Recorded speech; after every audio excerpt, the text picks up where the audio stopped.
جب جہاز چلتا ہے تو آپ اپنی نمازیں کیسے پڑھتے ہو؟ جس رخ پر جہاز چلتا ہے آپ اپنا قبلہ الگ بناتے ہو.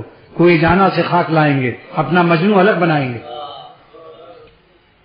تو جہاز اس رخ کو جا رہا ہے مشرق، مگر آپ کعبے کی طرف جانے والے چاہتے ہیں. کیا مطلب؟ کہ زمانے کی ہواؤں میں رہیے لیکن اپنا قبلہ درست رکھیے. جیسے جیسے اور زمانے سے مت ڈریے، ہم کو مٹا سکے یہ زمانے میں دم نہیں. ہم سے زمانہ خود ہے، زمانے سے ہم نہیں. ہم کو مٹا سکے یہ زمانے میں دم نہیں. ہم سے زمانہ خود ہے، زمانے سے ہم نہیں.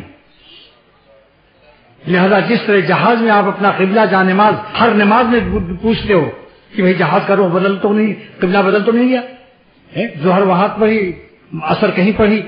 تو دنیا میں بھی آپ جس طرف سے دیکھیں کہ ہوا کا رخ گڑبڑ ہے، اپنے قلب کا جھکاؤ غیر اللہ کی طرف ہے، آپ فوراً قبلہ اپنا بدل دو.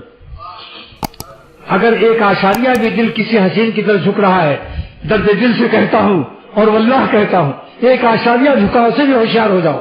کیونکہ تمام عالم کے انجینئرز اور سائنسداں کہتے ہیں کہ اگر دیوار 90 ڈگری پر کھڑی نہیں ہے، 89 ہو چکی ہے، ایک آشاریہ جھک گئی. عام لوگ پتہ نہیں چلتے، عام لوگوں کو پتہ نہیں چل رہا ہے، پرکار لگاتے ہیں، وہ دیکھتے ہیں، فوراً اعلان کرتے ہیں کہ اس دیوار کے نیچے کوئی پناہ نہ لے، کیونکہ سارے پناہ لینے والے بھی مریں گے اور جس کی پناہ لی وہ بھی گرے گا.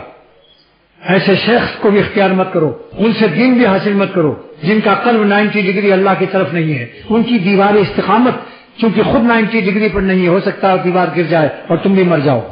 اس لیے مرید ہونے میں بھی جلدی نہ کرو، کچھ دن آزماؤ، ان کی صحبتوں میں رہو، دیکھو کہ یہ شخص اللہ کے راستے پر 90 ڈگری اپنے قلب کا قبلہ صحیح رکھتا ہے یا نہیں. ہوائی جہاز پر بھی اپنے شیخ کو دیکھو کہ یہ ہوشش کو دیکھ دیکھ کر کے اپنے قلب کا قبلہ خراب کر رہا ہے یا اپنے قلب کو حفاظت کے ساتھ وہاں بھی 90 ڈگری اللہ کی طرف رکھتا ہے. آسان نہیں ہے پیری مریدی.